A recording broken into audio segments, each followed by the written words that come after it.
Chapter 5 Turning on the Light. It was the summer of 1878.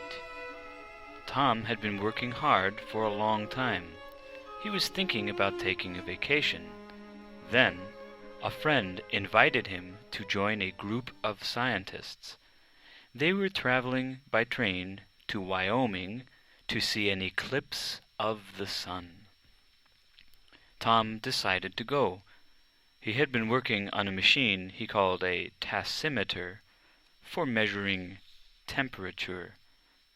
He saw the trip as a chance to try it out. Tom enjoyed talking to other scientists.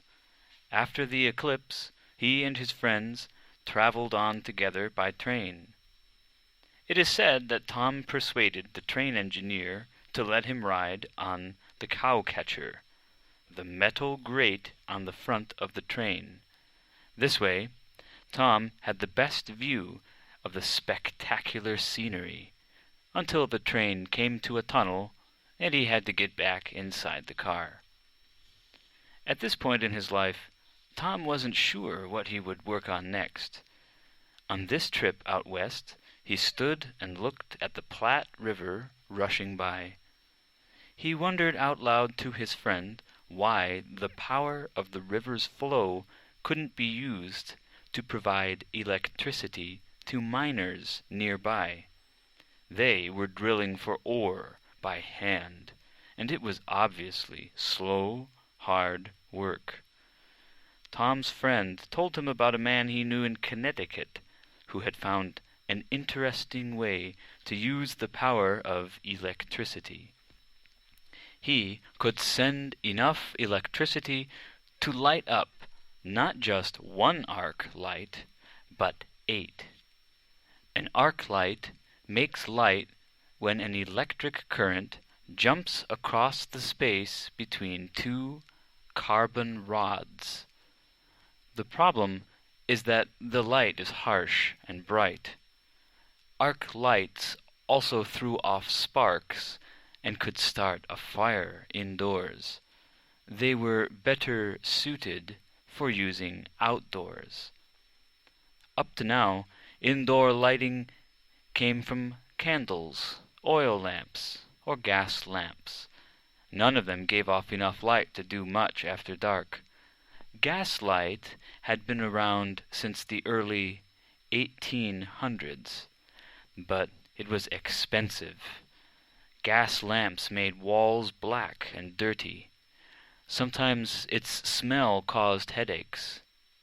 Gas could be dangerous, too, if it leaked or exploded. Fires might start. Still, gaslight was popular because it was the best light available. It could be found in homes, offices, factories, and outdoors in larger towns and cities around the country.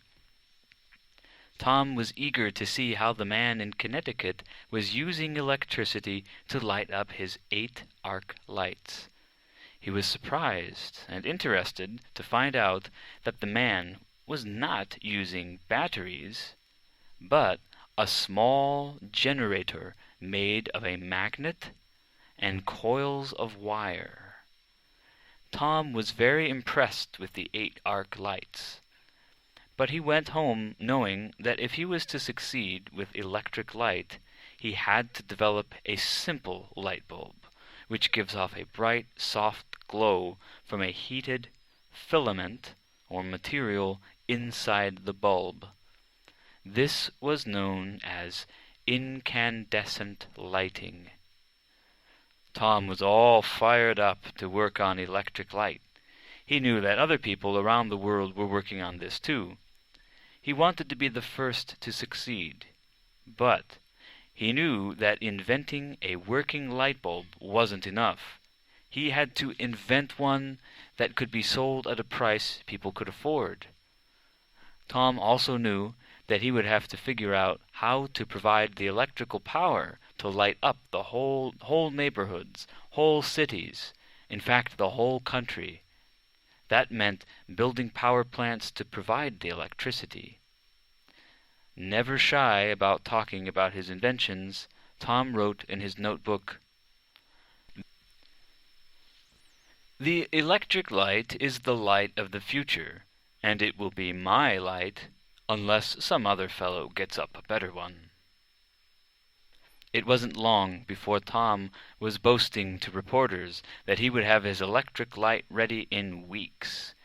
Not only that, he would build a power station on Pearl Street in Manhattan. It would bring electric light to a whole section of New York City. The area he chose was in the center of the city's financial district. Why would Tom make such an announcement? He still had no idea how he would do this. Maybe he wanted to scare off other inventors. Maybe he did it to attract investors. Tom needed a lot of money to make this all happen. Well, he got the money from rich men in New York City. Maybe this genius was about to put the gas companies out of business. The new electric lights might make lots of money. They didn't want to be left out. So before Tom even had anything to show, investors founded the Edison Electric Light Company. Tom always loved having visitors at his lab in Menlo Park. He loved showing off his inventions, especially to reporters. Now all that changed. He didn't want anyone coming over. He had bragged about electric light almost as if it existed already, and it didn't. He hadn't even applied for patents to protect his ideas. Tom and his boys settled in for some long, hard work.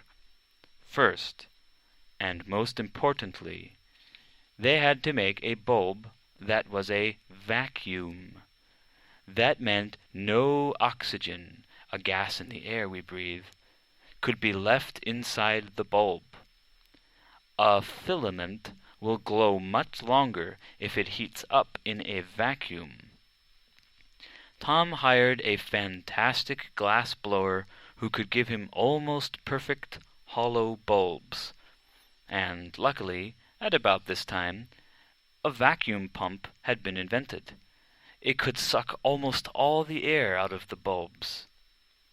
The hardest task turned out to be finding the right filament, or material, that would carry the electric current and glow for a long time inside the bulb. There were other problems, too. The lights could not be wired in a series, or one to the other, along the same wire. Why? If one went out, they all did. 6 weeks came and went. What about that neighborhood in New York, the one Tom said he was going to light up? Newspapers began writing stories accusing Tom of bragging. Tom was still searching for the right filament. He tried so many materials: fish line, bamboo, spider webs, even the hair from one of his workers' head. For a while, he thought that platinum was going to work. But even if it had, it would be too expensive to use. Sometimes Tom would take time out to play a tune with 2 fingers on the organ he had put in the laboratory. Maybe it helped him think. The boys kept testing everything they could think of, over 3,000 materials in all. Tom knew that finding out what did not work was as important as finding what did. A year and a half went by. Nothing. But Tom did not give up, and one day he hit upon the answer. It was simple sewing thread, covered in carbon and baked to just the right temperature. On October 22nd, 1879, Tom's light bulb glowed for 13.5 hours. The next one glowed for over 100 hours. Tom and his team were ecstatic. They had done it. Tom was only 32 years old. Tom set up electric lights in Menlo Park for the December holiday season. They were powered by a new generator in the machine shop. It had 2 5-foot-high magnets and weighed over 500 pounds. Over 3,000 people poured into Menlo Park to see what the wizard had done now. They came by train and walked along the boardwalk to the laboratory. They looked up in amazement at the 100 lamps glowing all along the way. Once inside, they were stunned by the rooms lit with electric lights. Now Tom turned to lighting up part of New York City. He needed a power plant, lines running underground, switches, meters, light fixtures, and many other things to keep his promise. It would take another 2.5 years, but on September 4th, 1882, at 3 o'clock in the afternoon, a switch was thrown at the Central Station on Pearl Street. In the Wall Street offices of one of his important investors, Tom turned on all 106 new office lamps for the very first time. Tom knew that this was only a beginning. One day, his electric lights would be used all over the world.